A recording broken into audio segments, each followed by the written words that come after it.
ஒரு வசனத்தை கூட நாம் வாசிக்கலாம். சங்கீத புஸ்தகம் 2ஆம் அதிகாரம் 7வது வசனத்தை ஒரு வாசிங்க.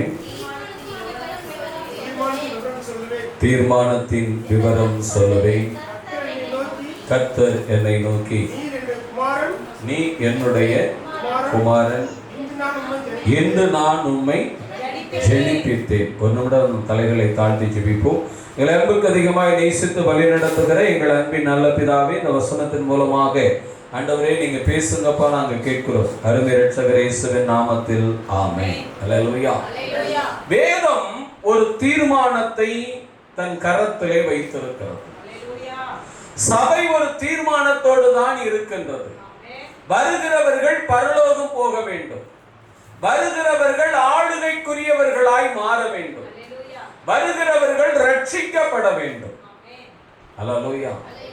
இந்த தீர்மானத்தை செயல்பட வேண்டும் என்றால் நானும் ஒரு தீர்மானத்துக்குள் வர வேண்டும்.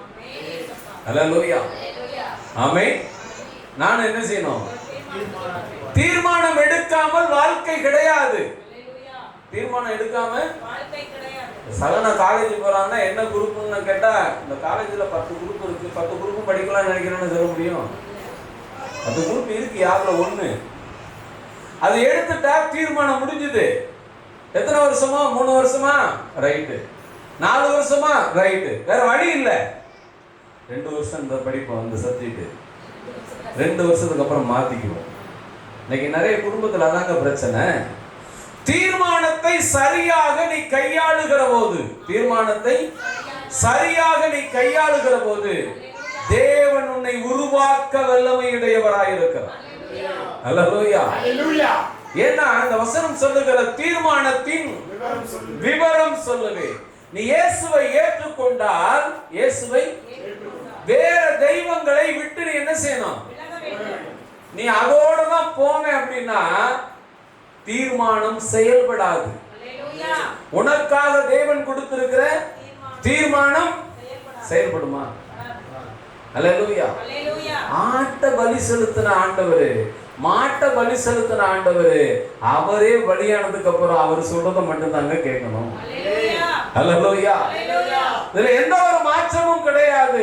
தீர்மானம் சரியாக இருந்தால், தீர்மானம் அந்த தீர்மானத்தை கையாளுகிற நானும் தீர்மானத்தோடு இருந்தால் தேவன் உன்னை ஜெயிப்பிப்பதற்கு போதுமானவர். எப்படி? புதுப்பிப்பது. ஜெயிப்பிப்பது என்ன? புதுப்பிப்பது, புதுமையாக்குவது. வாசிங்க அதே சங்கீத புஸ்தகத்துல 17ஆம் அதிகாரம் 3வது வசனத்தை வாசிங்க. நீர் என் இருதயத்தை பரிசோதித்து ராக்காலத்தில் அதை விசாரித்து புடமிட்டு பார்த்தும் ஒன்றும் காணாதிருக்கிறீர். என் வாய் மீறாதபடிக்கு என்ன செய்யணும்? முதல்ல உன் வாய்க்கு தான் தீர்மானம் ரொம்ப அவசியம். எல்லா பிரச்சனையும் எங்க இருந்து வரும்? பெரியவங்க ஒரு பழமொழி சொல்லுவாங்க, உன் வாய் நல்ல வாய்னா நீ போற ஊரு நல்ல ஊரு. எப்படி?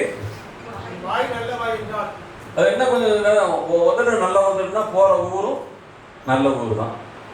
எந்த ஊரும் கெட்ட ஊர்லாம் கிடையாது. அப்ப உன் வாய் மீறாதபடி என்ன செய்யப்பட வேண்டும்? வாய் மீறாதபடி தீர்மானம்னா என்ன செய்யணும்? தேவையில்லாததையே பேசக்கூடாது. ஆமென். நம்ம என்ன செய்வோம்? ஏன் சிஸ்டர் உங்களுக்கு முடி ரொம்ப குட்டையா இருக்கு? அதான் தெரியுது, முடி குட்டையா இருக்குன்னு தெரியுது. அதுக்கு என்ன ஒரு விசாரணை தேவையாது? எப்படி? நான் போட்டுக்க ட்ரெஸ் நல்லா இருக்கா பாரு. எங்க ஆரம்பிக்குது பிரச்சனை? ஆமென். அதாங்க தாவீது சொல்லுகிறார், என் வாய் மீறாதபடி என்ன செய்கிறேன்? தீர்மானமா இருக்கணும். தேவையில்லாத பேசக்கூடாது, தேவையில்லாத பொருத்தனைகளை செய்யக்கூடாது. இன்னைக்கு அநேகர் பாத்தீங்கன்னா எதுக்கு எடுத்தாலும் பண்ணுவாங்க. ஆனா செய்வாங்களான்னு கேட்டா ரொம்ப கஷ்டம். செய்வாங்களான்னு கேட்டா ரொம்ப கஷ்டம். அன்னைக்கு ஒரு ஆர்வத்துல நான் சொல்லிட்டேன், இன்னைக்கு என்னால முடியல. அதுக்கு யாரு காரணம்? அந்த வாய் தான் காரணம். ஹல்லேலூயா. வீட்டுல சண்டை வந்துருச்சு, கூட குறைய பேசிட்டேன். எப்படி பேசின வார்த்தையை ரெக்கார்ட் பண்ணி 2 போட்டு பாருங்க. அதை விட ஒரு அசிங்கம் நமக்கு வேற தேவையே இல்லை. கோபத்துல பேசிடுவோம், கோபத்துல அடிச்சு விட்டுருவோம். ஆமே 2 ரிலாக்ஸா இருக்கும். கேட்டு பாருங்க, அவ்வளவு மன வருத்தமாக இருக்கும். ஹல்லேலூயா. தாவீது அழகா சொல்றாரு, என் வாய் மீறாதபடி என்ன பண்ணிருக்கேன்? தேவையில்லாததை பேசுவது. அவிசுவாசமே எப்படி வருது? ஆண்டவரை நம்ப மாட்டேன்னு சொன்னதுனால தான் வருது. ஹல்லேலூயா. பரிசேயனுடைய ஜெபம் வீழ்ச்சியானது காரணம் அந்த வாய் தானே. ஹல்லேலூயா. ஆயக்காரனுடைய ஜெபம் சக்சஸ் ஆனதுக்கு என்ன காரணம்? அவ்வளவுதான். ஊழியக்காரர் சொல்றத, சபை சொல்றத நீ கேட்டுக்கொண்டா அது தீர்மானம். எப்படி? கேட்டுக்கொண்டா செயல்பட்டா தீர்மானம். நீ சொல்றது சொல்லலாம் செய்வ, நான் எவ்வளவு கேட்கணுமோ அவ்வளவுதான் கேட்பேன்னா அது தீர்மானம் கிடையாது. ஹல்லேலூயா. அப்ப சமாதானம் குறைந்து போகும். சமாதானம் என்ன செய்யும்? குறைந்து போகும். 7வது வசனத்தை வாசிங்க. உம்மை நம்புகிறவர்களை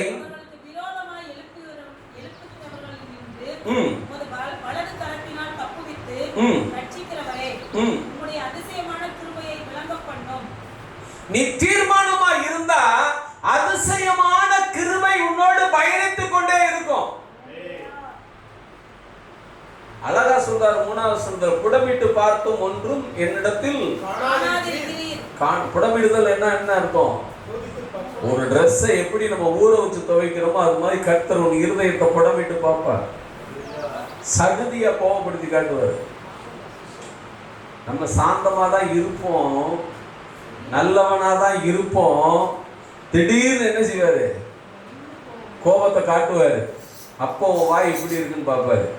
நீ சமாதானமா இருக்கும்போது நான் எதுவும் பேச மாட்டேன்னு சொல்றத அவர் நம்பவே மாட்டார். நீ மனுஷன் இப்படிதான் இருப்ப அப்படி போயிருப்பாரு. ஹல்லேலூயா. ஏன்னா ஆதாம்ல இருந்து அவர் பார்த்துட்டு வர்றாரு. ஹல்லேலூயா. ஆதாம்ல இருந்து பார்த்துக்கிட்டு தான் இருக்காரு. நம்ம எப்படி பேசுவோம்னு அவருக்கு நல்லாவே தெரியும். ஆனால் அங்க தாவீது சொல்லுகிறார், புடமிட்டு பார்க்கும் ஒன்றும் எப்படி இருக்கிறது? காணாது இருக்கிறது. காணாத ஆளை என்ன பண்ணிருக்காரு? என் வாய் மீறாதபடி தீர்மானம் பண்ணினேன். தீர்மானம் சரியாக இருக்கும். சபைக்கு வருவதிலே ஒரு தீர்மானம் இருக்க வேண்டும்.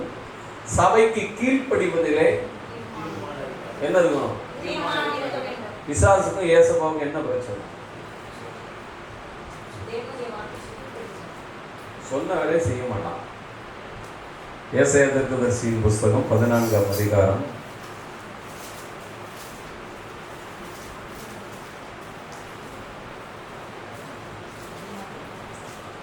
13வது வசனத்தை வாசிங்க. எங்க ஏறுவேன்?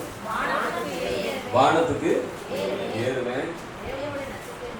தேவனுடைய நட்சத்திரங்களுக்கு மேலாக என் சிங்காசனத்தை உயர்த்துவேன். வலதுபுறத்துள்ள ஆராதனை கூட்டத்தில் பர்வதத்தில் வீற்றிருப்பேன் என்றும்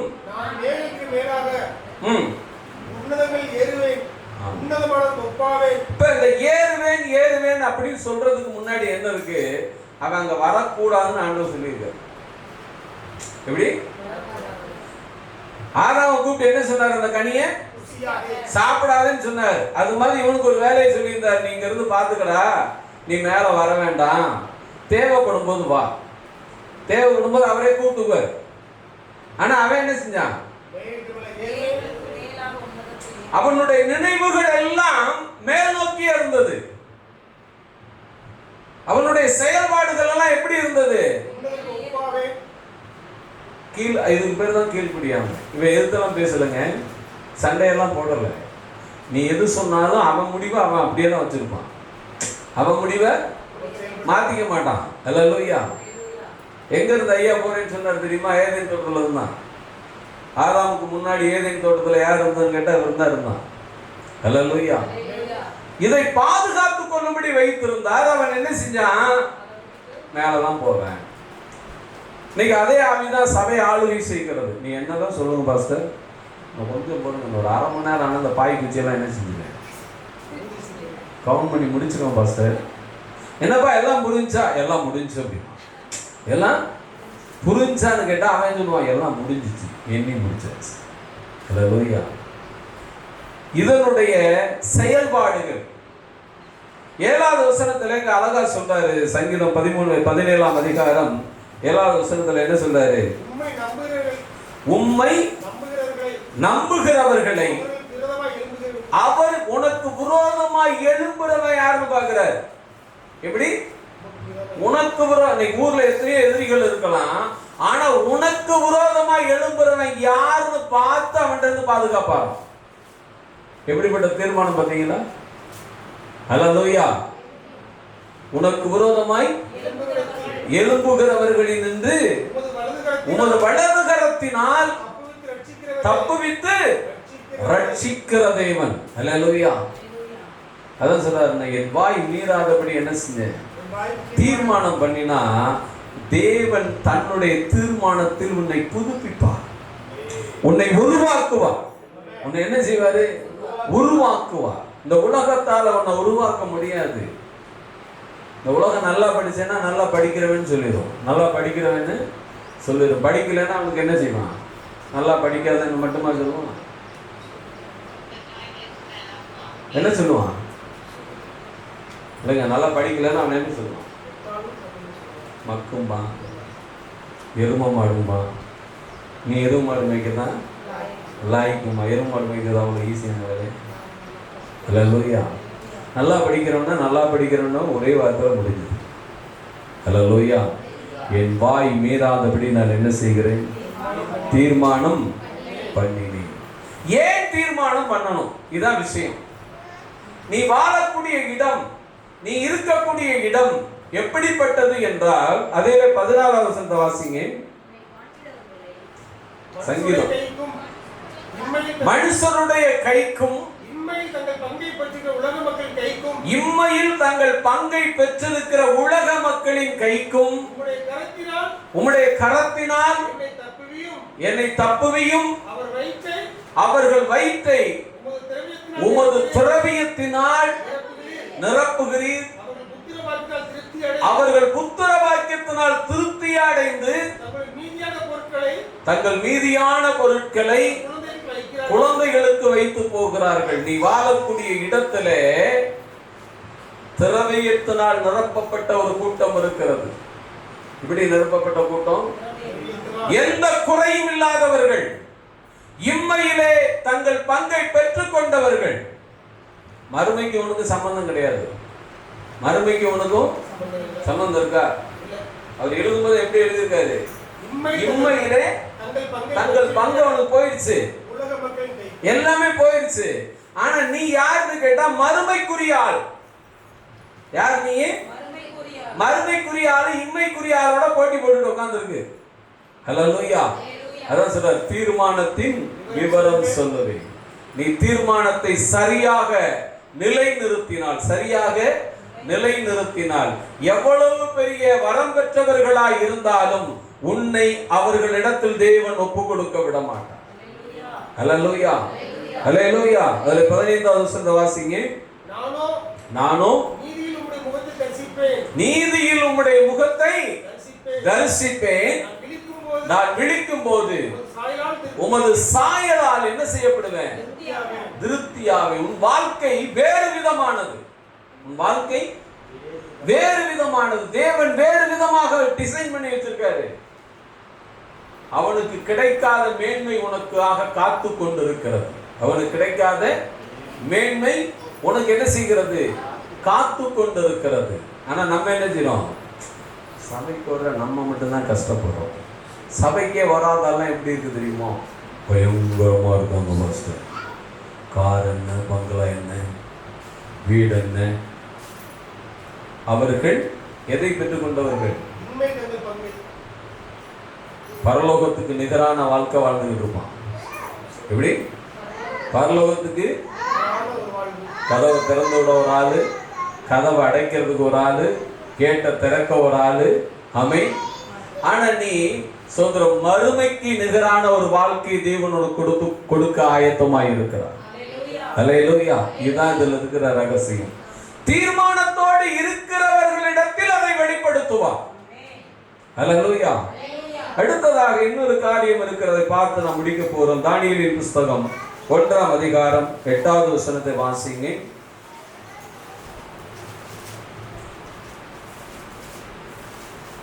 தானியேல் 1:8.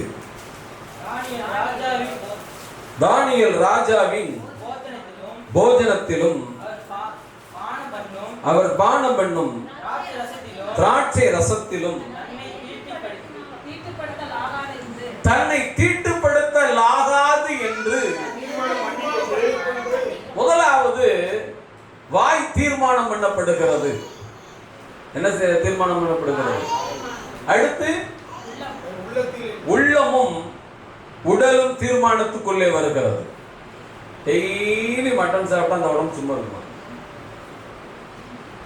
யோசிங்க. டெய்லி சாப்பிட்றோம்னு வச்சுக்கோங்க, அந்த உடம்பு என்ன ஆகும்? எல்லா கொழுப்பும் குடிக்கும். நமக்கு இயல்பாகவே அது எக்ஸ்ட்ராவே இருக்கு. எப்படி? இயல்பாகவே ஆண்டவர் எப்படி கொடுத்துருக்காரு? நிறையவே கொடுத்துருக்காரு. அல்லேலூயா. கோபத்துக்கு ஏதாச்சும் குறை இருக்கா? எந்த குறையும் கிடையாது. எந்த பொருள் எடுத்தாலும் கரெக்டா பாயிண்டா போகுது. எந்த பொருள் எடுத்தாலும் என்ன செய்யுது? பாயிண்டா போகுதுங்க. குறியெல்லாம் வைக்கிறது இல்லை. என்ன செய்யறது இல்லை? குறி வைக்கிறது. அவ்வளவு நேர்த்தியாக குறி நம்ம கிட்ட இருக்கு. எப்ப? கோபத்துல குறை இல்லை. ஆமே. வீம்புக்கு ஏதாச்சும் குறை இருக்கா? கொஞ்சம் கூட கோபத்துக்கு வீம்பு சடைச்சது இல்லை. ஆமே. வீம்பு வந்துட்டா 2 நாளைக்கு கூட என்ன செய்யறது இல்லை? சாப்பிட்றது இல்லை. ஒரு வாரத்துக்கு கூட என்ன செய்யறது இல்லை? பேசுறது இல்லை. அல்லேலூயா. இதெல்லாம் நிறைய இருக்கு. ஆனா நமக்கு நிறைய இருக்க வேண்டியது என்ன தெரியுமா? தேவனிடத்திலே தீர்மானம் இருக்க வேண்டும். ஆமென். அல்லேலூயா. இங்க சொல்றாரு, தானியேல் ராஜ போஜனத்தினால் தன்னை தீட்டுப்படுத்துவதற்கு தன் இருதயத்தில் என்ன செய்து கொண்டான்? தீர்மானம் பண்ணி கொண்டான். இது எனக்கு வேண்டாம்ப்பா. ஏன்? நான் தேவனோடு இருப்பதை நான் விரும்புகிறேன். அல்லேலூயா. அவர் கேட்டதுனால அந்த வசனத்தின் கடைசி பகுதியை வாசிங்க. தன்னை தீட்டுப்படுத்தலாக பிரதானியின் தலைவனுக்கு வேண்டிக் கொண்டான். அடுத்த வசனம். தேவன் தானியேலுக்கு பிரதானிகளின் தலைவனிடத்தில் தயவும் இரக்கமும் கிடைக்கும்படி செய்தார். தீர்மானம் சரியா இருந்துட்டா தயவும் இரக்கமும் தானாக வந்து சேரும். அல்லேலூயா. இன்னைக்கு நாம என்ன செய்யறோம் தெரியுமா? தயவு வேண்டும், இரக்கம் வேண்டும், கிருபை வேண்டும். நான் கீழே விழுந்தாலும் அடிபட கூடாது. கீழே விழுந்தாலும் எங்க போய் நின்று சொல்றது? தேவன் போகாதுன்னு சொன்ன இடத்துல போய் நின்று சொல்றது. தேவன் போக வேணும்னு சொல்லியிருப்பார்ல, செய்ய வேணும்னு சொல்லியிருப்பார்ல, அங்க போய் நின்றுகிட்டு தான் இந்த தீர்மானத்தை சொல்றது. நான் கீழே விழுந்தாலும் ஆண்டவரே என்ன செஞ்சிடக்கூடாது? அடிபட்டக்கூடாது. அல்லேலூயா. அல்லேலூயா.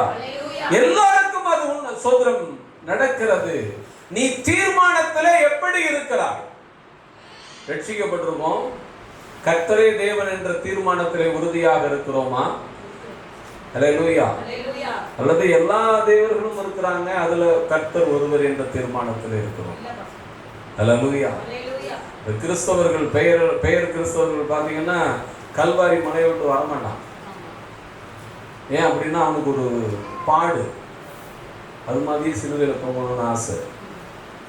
டெய்லி சிலுவையை தான் நம்ம சுமந்துக்கிட்டு இருக்கோம், அது தெரிய மாட்டேங்குது. அல்லேலூயா. டெய்லி என்ன செய்யறோம்? சிலுவை என்பது, சிலுவை உபதேசம் என்பது பாடுகள் நிறைந்தது. அல்லேலூயா. இந்த தானியேல் சொல்லுகிறார், நான் தீர்மானமா இருக்கிறேன் ஆண்டவரே. எங்க போய் தீர்மானமா இருக்காரு? பாபிலோன் தேசத்துல. அல்லேலூயா. அப்ப தீர்மானமாக இருக்கும்போது தயவும் இரக்கமும் தேவன் அவனுக்கு கட்டளை இடுகிறார். நீ கேட்டனா கர்த்தர் கொடுப்பாரு. தீர்மானம் சரியில்லாம நீ கேட்டனா கொடுக்க மாட்டாரு. தீர்மானம் சரியில்லாம கேட்டா கிடைக்குமா? கிடைச்சாலும் அந்த மேன்மை தெரியாது. அந்த மேன்மை நம்மள சின்ன பிள்ளைகளா இருக்கும்போது நமக்கு புது ட்ரெஸ் எப்ப கிடைக்கும்? இன்னைக்கு அப்படி எடுத்து கொடுத்து நல்ல பேர் இருக்கா? நம்ம கடைக்கு போனது கிடையாது தெரியுங்களா? அப்ப நம்ம கடைக்கு போனதில்லை. நம்ம சின்ன பிள்ளையா இருக்கும்போது தோட்டத்துல பாத்தீங்கன்னா தண்ணியில கலர் தண்ணி வரும். அப்படின்னா யாரோ ஒரு ஆள் அங்க துவைச்சுக்கிட்டு இருக்கான்னு அர்த்தம். உண்மைதானே? நம்ம ஜவுளி கடைக்கெல்லாம் போனது கிடையாது. ஆளை பார்த்து அவங்களே டிசைன் பண்ணிட்டு வருவாங்க, இந்த கலர் தான் அவனுக்கு செட் ஆகும்னு. உண்மைதானே? அன்னைக்கு நல்லா தான் இருந்தோம். இன்னைக்கு நாமளே என்ன செய்யறோம்? கூட்டிட்டு போய் இந்த கலர் பிடிச்சிருக்கா, இந்த கலர் பிடிச்சிருக்கான்னு அது வெளியில வந்து சொல்லுது. லைட்டை போட்டுவிட்டாங்களா, எல்லா கலர் பழிச்சு தெரிஞ்சா வெயில் வந்து பார்த்தா பூராமே குறுக்கு முடி வைக்குது. ஆமே. அன்னைக்கு அப்படித்தானே எடுத்துட்டு வந்திருப்பாங்க.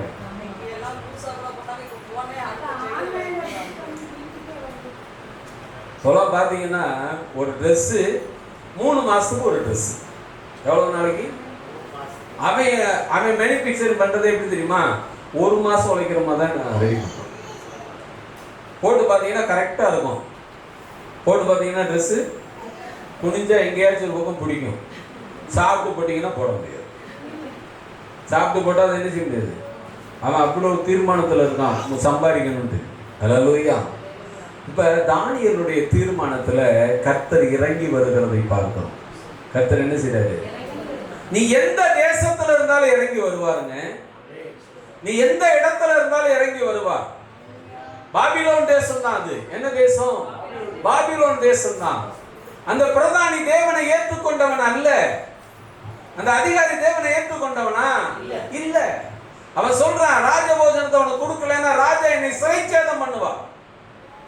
இந்த வார்த்தையை அவன் பயன்படுத்தினான். ராஜா என்ன செய்வாரு? சிறைச்சேதம் பண்ணுவார். அல்லேலூயா.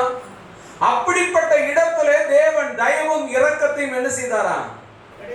கிடைக்க செய்த. அப்ப நம்ம தீர்மானம் சரியாக இருந்தால் நீ இருக்கிற இடத்திலே தயவும் இரக்கமும் வந்தே சேரும். அல்லேலூயா. தயவும் இரக்கமும் என்ன செய்யும்? அந்த இடத்துக்கு வந்துதான் சேரும். அல்லேலூயா. அதிலே 17வது வசனத்தை வாசிங்க. இந்த நாடு வாலிபருக்கும் தேவன் சகல எழுத்திலும் ஞானத்திலும் அறிவிலும் சாமர்த்தியத்தையும் கொடுத்தார். தானியேலை சகல தரிசனங்களையும் சொப்பனங்களையும் அறியத்தக்க அறிவுள்ளவனாக்கினார். அவர்களை ராஜாவினிடத்தில் கொண்டு வருகிறதற்கு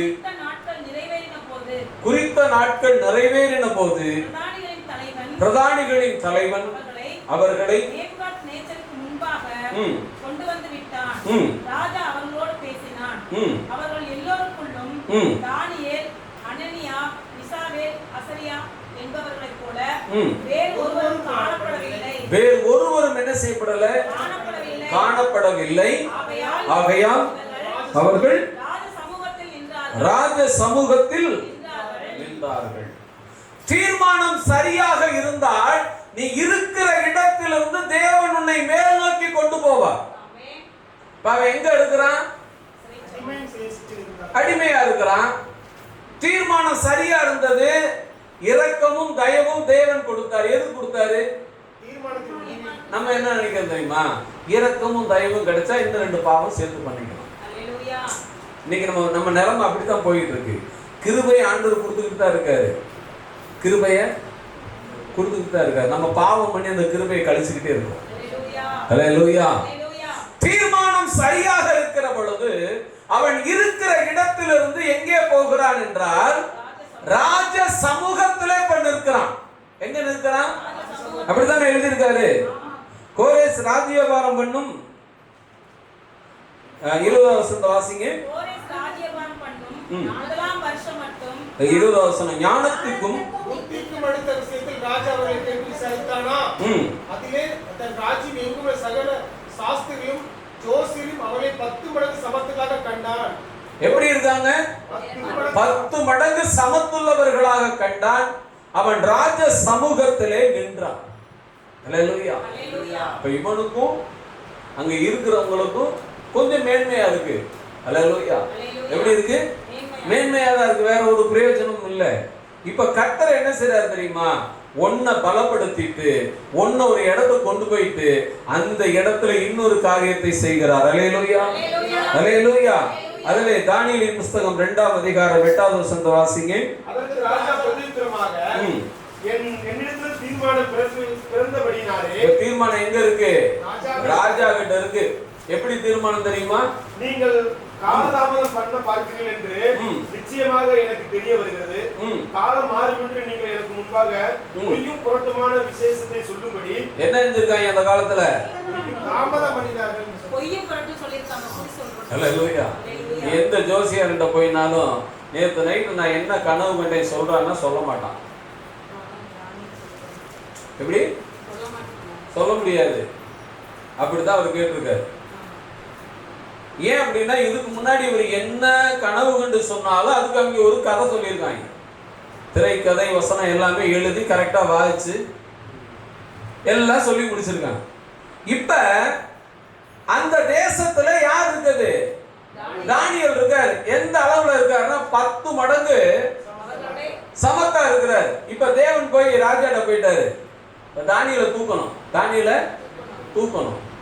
இதே மாதிரியே சொப்பனம் கண்டேன் எனக்கு விளக்கம் சொல்லணும்னு சொன்னா செட் ஆகாது. சொப்பனத்தை இப்ப சொல்லல. என்ன செய்யல? சொப்பனத்தை நீங்க நினைக்கலாம், நீங்க இருக்கிற இடத்துல கடுமையாக்கப்படுகிறோம், பிரச்சனை அதிகமாக அனுபவிக்கிறோம் என்றால் அங்க ஏதோ ஒரு மாற்றத்தை தேவன் கொண்டு வர போகிறார். அது ஆசீர்வாதமாக மாறியே தீரும். அல்லேலூயா. அவன் கேட்டு பாருங்களேன். எந்த அவன் சொல்றான், எந்த ராஜ்யத்தையும் இப்படி கேட்டது இல்லையா? எந்த நாட்டிலையும் ஒரு ஜோசியரை பார்த்து ஒரு குறி சொல்ற பார்த்து யாரும் என்ன செஞ்சதில்லை, கேட்டதே கிடையாது.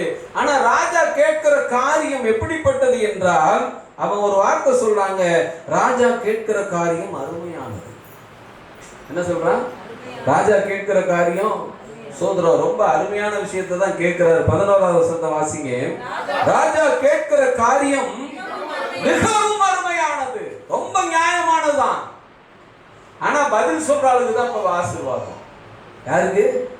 பதில் சொல்லுகிற ஆளுக்கு தான் ஆசீர்வாதம். இப்ப இருக்கிற எல்லாத்துலயும் ஆண்டவர் நினைச்சிட்டாரு தெரியுமா? தானியேலை மேல கொண்டு போக பிளான் பண்ணிட்டாரு. ஆமென். சீனியாரிட்டி படி வந்திருந்தா தானியேலுக்கு 100 வயசாயிருந்தாலும் அந்த பொறுப்பு கிடைச்சிருக்காரு. அல்லேலூயா. அப்ப நாம சீனியாரிட்டி படி நீ ஜெயிக்கணும்ல, தீர்மானத்தின்படி இருந்தா கர்த்தர் சீனியாரிட்டி முந்தி கொண்டு போயிடுவார். அந்த தீர்மானம் நம்மள்ட்ட இருக்கா? அந்த தீர்மானத்தை நாம் உருவாக்கி கொள்ளுகிறோமா? எல்லா பெந்தகோஸ்துக்காரங்களும் ஒரு பெரிய தீர்மானம் இருப்பாங்க. 31ஆம் தேதி நைட்டு என்ன தீர்மானம்? இந்த வருடத்திலிருந்து நான் பொய்யே பேச மாட்டேன். எத்தனை மணிக்கு சொல்லுவான்? நைட்டு 12 மணிக்கு மேலே சொல்லுவான். காலையில் 8 மணிக்கு எந்திரிச்சு பொய் தான் சொல்லுவான். அல்லேலூயா. அல்லேலூயா. நீங்க தீர்மானம் தேவனிடத்தில் எடுங்க. தேவனுக்குள் உறுதியாக இருப்பேன் என்று எடுங்க. ஒவ்வொரு நாளும் ஜெபம் பண்ணுவேன்னு தீர்மானம் எடுங்க. ஆமென். ஒவ்வொரு நாளும் வேதம் வாசிப்பேன் எடுங்க. இதெல்லாம் சரியாயிரும். இதெல்லாம் என்ன செய்யும்? சரியாயிரும். அல்லேலூயா. சோதரன் தானியேல் எடுத்த தீர்மானத்துல 4 பேர் ஒன்னா சேர்ந்திருக்காங்க. எத்தனை பேர் சேர்ந்திருக்காங்க? தானியேல் அவருடைய நண்பர்கள் எல்லாரும் ஒன்னா சேர்ந்திருக்காங்க. அல்லேலூயா. எதற்காக நம்ம சபையில வந்து இந்த பிரேயர் வைக்கிறோம்னா, கர்த்தர் ஒரு ஜெபத்துக்கு பதில் கொடுத்தாலும் எல்லா பேருக்கு அதுல பங்கு வந்துடும். இப்ப நம்ம அதை என்ன நினைக்கிறோம்னா, ரொம்ப கஷ்டமா நினைக்கிறோம். அல்லேலூயா. ஜெபிக்கிறதும் விண்ணப்பம் சொல்றதும் எப்படி இருக்கணும்? எப்படி இருக்கணும்? தேவனுக்கு உகந்ததா இருக்கணும். வயிற்று வலின்னா வயிற்று வலி தான் ஜெபம் பண்ணணும். ஆமென். தலைவலி, கை கால் வலி, கால் வலி, ஹார்ட் அட்டாக்கு, முழங்கால் வலி எல்லாம் சொல்லி ஜெபம் பண்ணுறது பேர் அது ஜெபம் கிடையாது. என்ன பாயிண்ட்ஸு? ஆமென். அதுக்கு தான் ஜெபம் பண்ணணும். அல்லேலூயா. அப்ப அந்த தீர்மானம் சரியாக இருந்தால் தயவும் இரக்கமும் என்ன செய்கிறது? அவர்கள் இருக்கிற இடத்துக்கு போகிறது. ஆமென். அவர்கள் தயவும் இரக்கமும் போனது என்ன ஆயிட்டான்? 10 மடங்கு சமத்துள்ள ஆளாயிட்டான். எத்தனை மடங்கு சமத்தாயிட்டான்? 10 மடங்கு சமத்துள்ளவன் ஆயிட்டான். இப்ப 10 மடங்கு சமத்துள்ளவன் எப்படி இருக்கான்னா ராஜ சமூகத்தில் நிக்கிறான். ராஜ சமூகத்துல இப்ப கொண்டு போய் ஆண்டவர் அங்க சப்மிட் பண்ணிட்டாரு. ஆனா உயர்த்தணும்னா இப்ப யார தூக்கணும்? நேபுகாத்நேசர் தான் தூக்கணும். ஹல்லேலூயா, ஹல்லேலூயா. சீனியாரிட்டி படி அவர் வரணும்னா வாய்ப்பு கிடையாது. சீனியாரிட்டி படி வரணும்னா வாய்ப்பு இல்லை. சீனியாரிட்டி அவனே உருவாக்கி கொடுக்குறான். யாரு? 11ஆம் வசனத்தை மீண்டும் வாசிங்க. இது சொல்றது யாரு? சோசியர்களும் கல்தையரும் 4 நட்சத்திரம் பார்க்கிறவங்க எல்லாருமே சேர்ந்து சொல்றாங்க, ராஜா கேட்கிற காரியம் மிகவும் அருமையானது. மாம்சமா இருக்கிறவர்களோடு வாசம் பண்ணாத தேவர்களே ஒழிய ராஜ சமூகத்தில் அதை அறிவிக்க தக்க ஒருவனும் இல்லை. எல்லாமே வந்துட்டான் பின்னாடி. யாருமே நாங்க இல்ல. அப்ப சொல்றாலும் வேண்டாம். அல்லேலூயா, அல்லேலூயா. அப்ப அவங்க என்ன பண்றாங்க? தானியேல் எல்லாரும் சேர்ந்து சோத்திரம் 19ஆம் வசனத்தை வாசிங்க. இதுல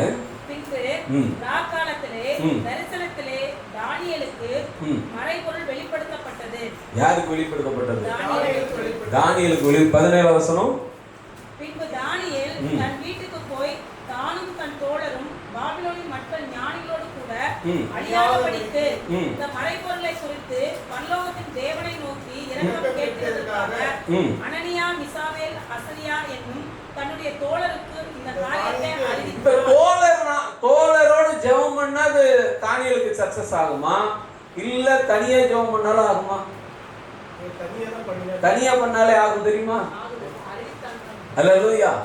ஏன்னா முதல்ல சொல்லிட்டாங்க இவனுக்கு சொப்பனத்துக்கு விளக்கம் சொல்ற வல்லமை இருக்குன்னு சொல்லிட்டு தானியேலுக்கு சொல்லப்பட்டுச்சு. அல்லேலூயா.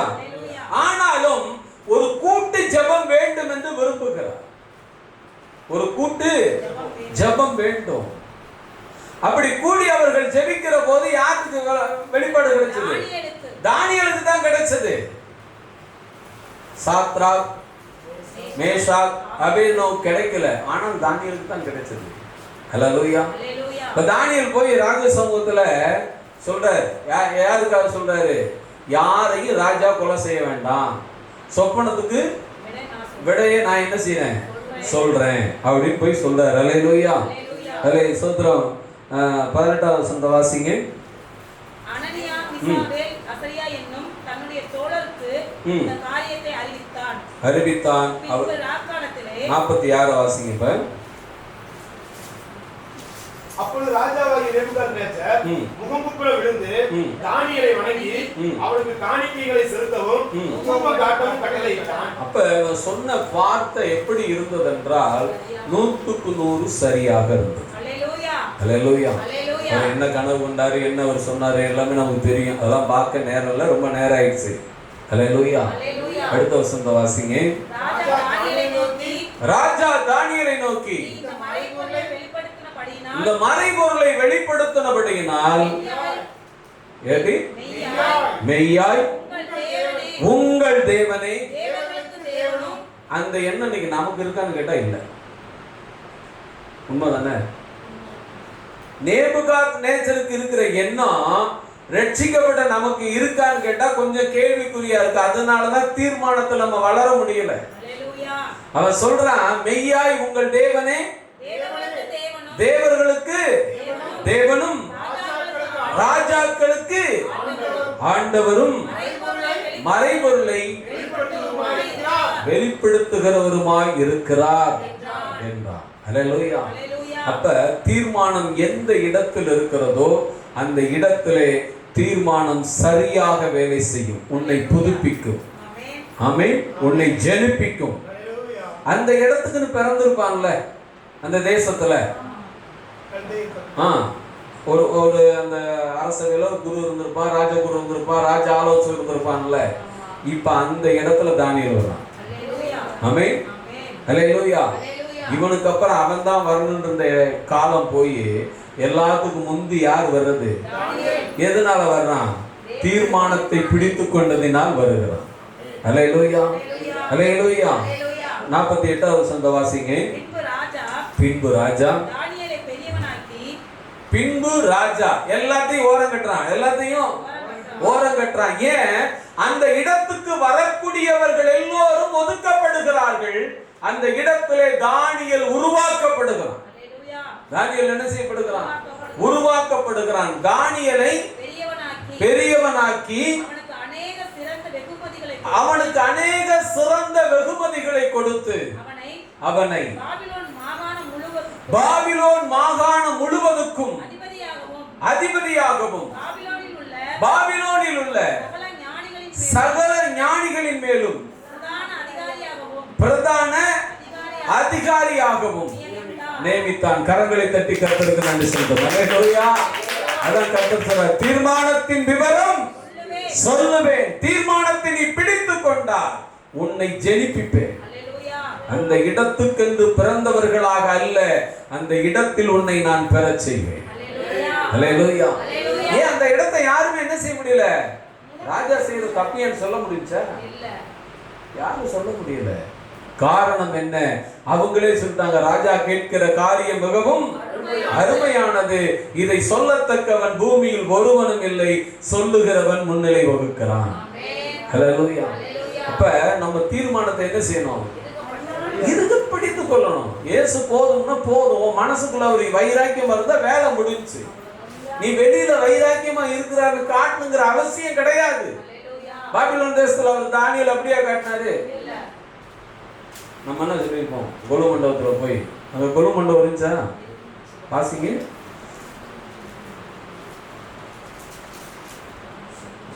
ஞானிகளின் மேலும் பிரதானியாக்கிய தானியேல் 49வது வசனம். தானியேல் ராஜா வேண்டிக் கொண்டதின் பேரில் அவன் சாத்ராக்கை, மேசாக்கை, ஆபேத்நேகோவையும் பாபிலோன் மாகாணத்துக்கு காரில் விசாரித்து வைத்தான். தானியேல் என்ற ராஜன் கொலு மண்டபத்திலே இருந்தான். ராஜாவுடைய கொலு மண்டபம்னா என்னது? தர்பார். ராஜ தர்பார்ல இருக்க. அல்லேலூயா. அங்க ஒரு நான் ஒயிட் அண்ட் ஒயிட்ல தான் இருக்கேன். ஆமென். சிலுவையை கையில பிடிச்சிக்கிட்டே தான் நிற்பேன். 5 நிமிஷத்துக்கு ஒரு தடவை இயேசுவின் பிள்ளை எனக்கு பயமே இல்லைன்னு பாட்டு பாடுவேன். அப்படியே சொல்லிட்டு இருந்தாரு. தீர்மானம் அங்க இருக்கணும்யா. தீர்மானம் எங்க இருக்கணும்? இருதயத்துல இருக்கணும். கீழ்ப்படிவதும் அப்படித்தான், கீழ்ப்படிவதும் செயல்படுவதும். ஆண்டவர் பார்த்து சொன்னாரு, ஏதேன் தோட்டத்தை உண்டாக்கி லூசிபர் அங்க கொண்டே வச்சுட்டு. ஆமென். 2வது பேர் தான் அவனுக்கு லூசிபர், முதல் பேர் வேற பேர் கேரு. அல்லேலூயா. இதான என்ன சொல்றான்? நான் மேலதான். எங்க மேல? எல்லாத்துக்கும் மேல வருவேன். எப்படி? எங்க மேலன்னா எல்லாத்துக்கும் மேல வருவேன் அப்படின்னா ஆண்டவர் சொன்னாரு, நீ சரியில்லை, கீழ்ப்படியாமை. அதுக்கு பேர் என்ன? கீழ்ப்படியாமை. தானியேல் தீர்மானமா இருந்தா. எப்படி இருந்தான்? தீர்மானம்.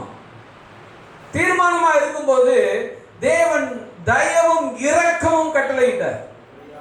தயவும். இன்னைக்கு அநேகர் நினைக்கிறாங்க, நம்ம அவங்க ஆளுகளா இருந்தா நமக்கு சப்போர்ட் பண்ணியிருப்பாங்களோ, வசதி வாய்ப்பு இருந்தா சப்போர்ட் பண்ணி. இல்லைங்க, நீ தேவனோட தீர்மானமா நில்லுங்க. கர்த்தர் எந்த இடத்திலே உன்னை எதிர்த்தார்களோ அந்த இடத்திலே உனக்கு தயவும் இரக்கமும் கட்டளையிட்டே தீர்வார். அல்லேலூயா. தயவும் இரக்கமும் தானியேலுக்கு என்ன செய்தது? அவன் உயிரை பணைய வச்சு கொடுத்தான். தெரியுங்களா? அவன் சொன்னா, நீங்க கொஞ்சம் சோர்வா தெரிஞ்சா கூட ராஜா என்ன காலி பண்ணிடுவார்ப்பா. அல்லேலூயா. ஆனால் அதிலும் அவன் வெற்றி பெற கர்த்தர் உதவி செய்வார். தன்னோடு இருக்கிறவர்களை அவன் ஒருபோதும் விட்டு கொடுப்பவனாக அல்ல. அந்த தீர்மானம் 48வது வசனம் சொல்லுகிறது. 49 தானியேல் ராஜாவை எதுக்கு வேண்டிக் கொண்டான்?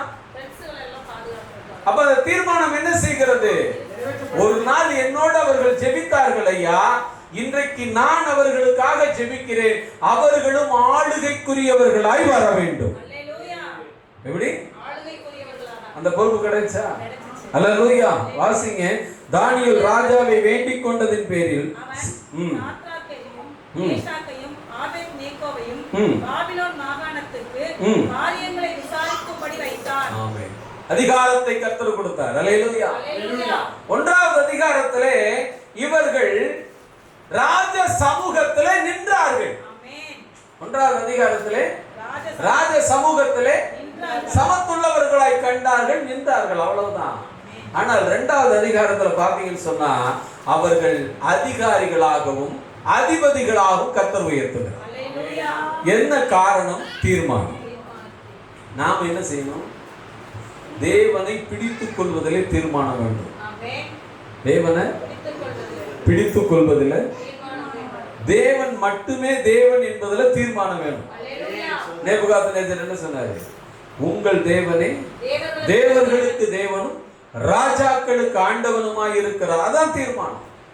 அல்லேலூயா. அல்லேலூயா. இன்னைக்கு நந்த என்ன நமக்கு இருக்கா? கொஞ்சம் டவுட்டா இருக்கு.